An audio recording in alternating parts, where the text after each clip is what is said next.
రైతు భరోసా 15,000 ఇస్తామని చెప్పి రైతు భరోసాని 12,000 కుదించడం జరిగింది. అది కూడా ఇవ్వట్లేదని చెప్పి కొంతమంది ప్రజలు రైతులు ఏది కదా సక్రమంగా ఇచ్చినారు. కరెంటు కోతలు స్టార్ట్ అయిపోయినాయి. యాసంగి పంటకి నీళ్లు ఇవ్వలేదు, సకాలంలో ఎరువులు ఇవ్వట్లేదు. మళ్ళా లైన్లు కడతా ఉన్నారు, చూస్తున్నారుగా. మళ్ళా లైన్లు కడతా ఉన్నారు, చెప్పులు లైన్లో పెడతా ఉన్నారు. సొమ్మసిల్లి పడిపోయిన రైతులు ఉన్నారు, హార్ట్ స్ట్రోక్ వచ్చి చనిపోయిన రైతులు, లైన్ లో కూడా హార్ట్ స్ట్రోక్ వచ్చి చనిపోయిన రైతులు ఉన్నారు, చూస్తున్నాం కదా. అదే విధంగా రైతు బంధు ఒకటే ఒక సీజన్ కి ఇచ్చి 2 సీజన్లు ఎగ్గొట్టినారు. ఆ 2 సీజన్ల పైసలే రుణమాఫీ అని చెప్పినారు. ఆ రుణమాఫీ ఇచ్చినారా అంటే 33% మందికి ఇచ్చినారు, మిగతా వాళ్ళకి ఎగ్గొట్టినారు. ఇప్పుడు ఉరుకు డిసెంబర్ 9 తారీఖు నాడు నేను ఇస్తా, 2 లక్షలు లేకపోతే మిగతా పైసలు తెచ్చుకోండి అని చెప్పినారు. టెంప్ట్ చేసి రెచ్చగొట్టి బ్యాంకులకు పోయి లోన్ తెచ్చుకునే మాట చెప్పినారు. సరే, రైతులు ఆశపడిపోయి తెచ్చుకున్నారు ఇస్తాడని చెప్పి. డిసెంబర్ 9 తారీఖు నాడు ఎగ్గొట్టినో, దాని తర్వాత 100 రోజులు అన్నో, 100 రోజులు పోయింది. 15 ఆగస్టు అన్నో, 15 ఆగస్టు పోయింది. దేవుళ్ళ మీద ఒట్లు పెట్టినో. ఏ ప్రాంతానికి పోతే ఆ ప్రాంతంలో ఏ దేవాలయం ఉంటే ఆ దేవాలయంలో ఉన్న దేవుడి మీద ఒట్టు పెడుతుంది. ఏమన్నా చేసినావా? పోనీ ఆ రుణమాఫీ చక్కగా చేయలేదు. రైతు భరోసా ఇచ్చినావు. ఎందుకు ఇస్తా అంటున్నావు రైతు భరోసా? స్థానిక సంస్థల ఎన్నికలు వస్తున్నాయి కాబట్టి స్థానిక సంస్థల్లో నెగ్గాలంటే ఈరోజు మహిళలకు 2,500 ఇస్తా అని చెప్పి అది కూడా బొంకే, అది కూడా తొండి మాటే, అది కూడా ఏం చేయడు వాస్తవంగా. ఇప్పుడు గృహలక్ష్మి అని చెప్పి బయలుదేరుతున్నారు. మహాలక్ష్మి, గృహలక్ష్మి, ఈ రైతు భరోసా 15,000 ఇస్తా అన్న మనిషి 12,000 ఇస్తా అంటున్నారు. బాగానే ఉంది. దాంట్లో ఎన్ని కండిషన్స్. ఆల్రెడీ కేంద్ర ప్రభుత్వం నుంచి వచ్చిన పథకం వచ్చే వాళ్ళకి ఇది ఇవ్వనంటాడు. కేంద్ర ప్రభుత్వం ఇచ్చేది 6,000, అక్కడ 6,000 వస్తాయి. నువ్వు 12,000 ఇస్తా అంటున్నావు కదా, మరి 12,000 నువ్వెందుకు ఇవ్వవు? అందులో కూడా ఎన్నో కండిషన్స్ పెట్టి ఫిల్టర్ చేసి రైతులకు ఇవ్వాల్సిన అర్హత ఉన్న రైతులలో ఈరోజు ఎక్కువ మందిని ఏరి పారేసి 100 మంది రైతులు ఉంటే అందులో 30 మందికో 25 మందికో ఇచ్చి చేతులు దులుపుకునే కార్యక్రమం చేస్తా ఉన్నారు. ఏదైనా సరే అబద్ధాల పునాదుల మీదనే ఈ ప్రభుత్వం ఏర్పడ్డది. ఈ అబద్ధాల పునాదులు ఎన్ని రోజులు నిలుస్తాయి? చిన్న భూకంపం వస్తే, చిన్న జరుకు వస్తే పేక మెడలా కూలిపోతుంది ప్రభుత్వం. ప్రజలు బుద్ధి చెప్తారు. ప్రజలు ఏం చెప్పినారో అది మేము వింటున్నాం. ప్రజల గొంతుకై మేము మాట్లాడుతా ఉన్నాం. రేపు ప్రజలకు ఇదే పోకడ గనక రేవంత్ రెడ్డి ఇది ఉంటే ప్రజలే వ్యతిరేకిస్తారు. మేము చెప్పాల్సిన పనే లేదు. ఇంకోటి, మేము గ్రామాలకు పోతే ప్రజలే మాకు చెప్తా ఉన్నారు, మీరు ఎందుకు వస్తలేరు, మీరు ముచ్చట అడగండి, మీరు ఈ మాట అడగండి అని చెప్పి వాళ్ళే అడుగుతున్నారు. అంటే వాళ్ళ పక్షాన మమ్మల్ని మాట్లాడమని అడుగుతా ఉన్నారు. ప్రజలే బుద్ధి చెప్తారు, మేము చెప్పవలసిన పనే లేదు. కేసీఆర్ గారి ఫ్యామిలీ మీద ఎందుకు ఇన్ని ఎలిగేషన్స్ వస్తున్నాయి? అవినీతి ఆరోపణలు ఇవన్నీ మంచి వాళ్ళ మీదనే వస్తాయండి. రాహుల్ గాంధీ మీద కూడా వచ్చినాయి, దానికేముంది. మహానుభావుడు రాజీవ్ గాంధీ మీద వచ్చినాయి, రాలేదా? ఎన్ని స్కామ్ కాంగ్రెస్ అని అన్నారు కదా, కాంగ్రెస్ తీసేసి స్కామ్గ్రెస్ అన్నారు. స్కామ్గ్రెస్ అంటే వాళ్ళ మీద ఎన్నో వచ్చినాయి కదా. గతంలో విదేశాలకు సంబంధించిన విమానాలు అమ్మడంలో, డిఫెన్స్ సంబంధించిన కేసులు ఎన్నో పడ్డాయి. మంచి వాళ్ళకి, మహాత్ములకే ఆరోపణలు, నిందలు అనేటివి వస్తూనే ఉంటాయి.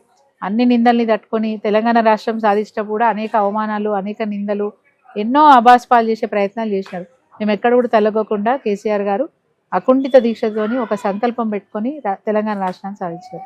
మీకు మాటల్లో ఒక మాట చెప్పడం మర్చిపోయినాను. లగచర్లో జరిగిన కేసు గురించి కానీ, మూసీ ప్రక్షాళన కానీ, హైడ్రా కానీ, ఇదంతా కూడా మీరు భూసేకరణ చేసేటప్పుడు ప్రజలను ఒప్పించుకొని చేయాల్సి. బట్ ఈ రేవంత్ రెడ్డి గారు చేసిన పెద్ద గొప్ప విషయం ఏంటంటే, మేము మల్లన్న సాగర్ రిజర్వాయర్ కట్టేటప్పుడు మల్లన్న సాగర్ రిజర్వాయర్లో 7 గ్రామాలు పోతున్నాయి. ఈయన స్వయంగా గ్రామాలలో టెంట్ వేసుకొని మీటింగ్లు పెట్టి, ఇదే రేవంత్ రెడ్డి గారు, ఇప్పటి ముఖ్యమంత్రి ఇదే యనుమల రేవంత్ రెడ్డి గారు మల్లన్న సాగర్ రిజర్వాయర్ని వ్యతిరేకిస్తూ అక్కడ ఊర్లలో టెంట్లు వేసుకొని మీటింగ్లు పెట్టి భూములు ఇవ్వద్దని చెప్పినాడు. పైగా ఆ ఊర్లలో వాళ్ళ పేరు మీద కోర్టులలో కేసులు వేసినారు. ఆ కోర్టులో కేసు వేసిన వాళ్ళని పిలిపించి ప్రభుత్వం మాట్లాడాలి కదా. ఆ రోజు బీఆర్ఎస్ ప్రభుత్వం మరి అక్కడున్న రైతులందరినీ పిలిపించి వాళ్ళని మాట్లాడి ఒప్పించే ప్రయత్నం చేస్తే, ఆ కేసులు వేసిన వాళ్ళతో మాట్లాడాలని ఆలోచన చేస్తే చచ్చిపోయిన వాళ్ళు కూడా కేసు వేసారు. చచ్చిపోయిన వాళ్ళు ఎట్లా కేసు వేస్తారండి? అంటే అంత దుర్మార్గం ఈ రేవంత్ రెడ్డిది. ఎట్లా పెట్టి ప్రాజెక్టులు నిర్మాణం చేయొద్దు, ఆపాలే, ఈ తెలంగాణ ప్రగతి సాధించొద్దు అని చెప్పి అప్పటి నుంచే ఆయన కుట్ర. ఇప్పటికి కూడా అదే పోకడ. తను మాత్రమే బాగుపడాలి, తన కుటుంబం మాత్రమే బాగుపడాలన్న ఆలోచన తప్ప ఆయన కాంగ్రెస్ పార్టీ మీద కూడా ప్రేమ లేదు. కాంగ్రెస్ పార్టీని ఆయన వాడుకుంటున్నాడు అంతే, యూజ్ అండ్ త్రో. రేపు అది కూడా యూజ్ చేసుకొని ఈ కాంగ్రెస్ పార్టీని కూడా భ్రష్టు పట్టించే పోతాడు. ఇంకోటి మేడం, కౌశిక్ రెడ్డి ఇష్యూని ఎలా చూడొచ్చు? మొన్న కరీంనగర్ లో తప్పేముందండి? ఇప్పుడు రేవంత్ రెడ్డి గారు గతంలో ఒక మాట అన్నారు, ఆ ఇంటి మీద వాలిన కాకి ఈ ఇంటి మీద వాలొద్దని చెప్పినారు కదా. మరి అదే రాళ్ళతో కొట్టాలన్నాడు, కొట్టాలని కూడా అన్నాడు. మరి బీఆర్ఎస్ పార్టీకి సంబంధించిన ఎమ్మెల్యేలు కాంగ్రెస్ పార్టీలో చేర్చుకున్నాం. నీకు బుద్ధి లేదా? ఇదివరకు ఏం మాట్లాడినావు, ఇప్పుడేం మాట్లాడినావు? అడగాలనా వద్దా? ఆయనకు బుద్ధి లేదు, పోయిన వాళ్ళకి బుద్ధి లేదు.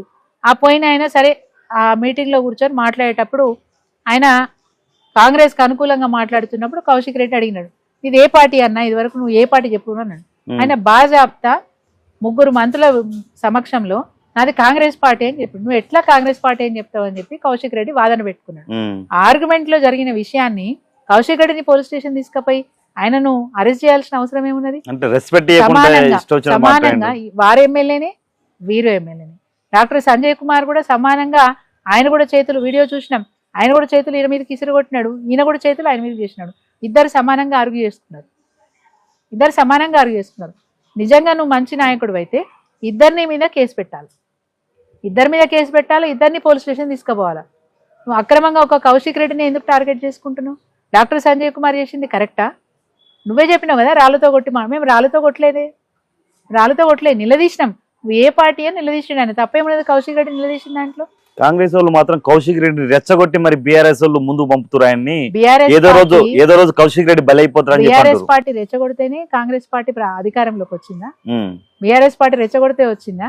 ప్రజలు ఒక నిర్ణయం తీసుకున్నారు, పని చేసుకుంటూ పోతా ఉన్నారు. పట్నం నరేందర్ రెడ్డి తప్పు చేసిండు, కౌశిక్ రెడ్డి తప్పు చేసిండు, కేటీఆర్ తప్పు చేసిండు. తప్పు చేయని వాళ్ళు ఎవరు చెప్పండి? బీఆర్ఎస్ పార్టీ నాయకులు మాత్రమే తప్పు చేస్తారు. కాంగ్రెస్ పార్టీ క్యాడర్ తప్పు చేయదు, భూదండాలు చెయ్యదు, హత్యలు చెయ్యదు, ఎవరిని కొట్టదు, అక్రమాలు చెయ్యదు, ముఖ్యంగా ఇండ్ల మీద దాడి చేయదు, పార్టీ ఆఫీసుల మీద దాడి చేయదు. పోలీస్ స్టేషన్ లో ఉన్న సిఐలను ఎస్ఐలను వేళ్ల మీద పెట్టుకొని ఆడిస్తా ఉన్నారు. కేటీఆర్ గారి గురించి మాట్లాడడం వల్లే మీరు ఈ భూదందాల గురించి బయట పెట్టారా, లేదంటే బాధ్యతకు న్యాయం జరగాలనా? ఒకటి, బాధితులకు న్యాయం జరగాలి.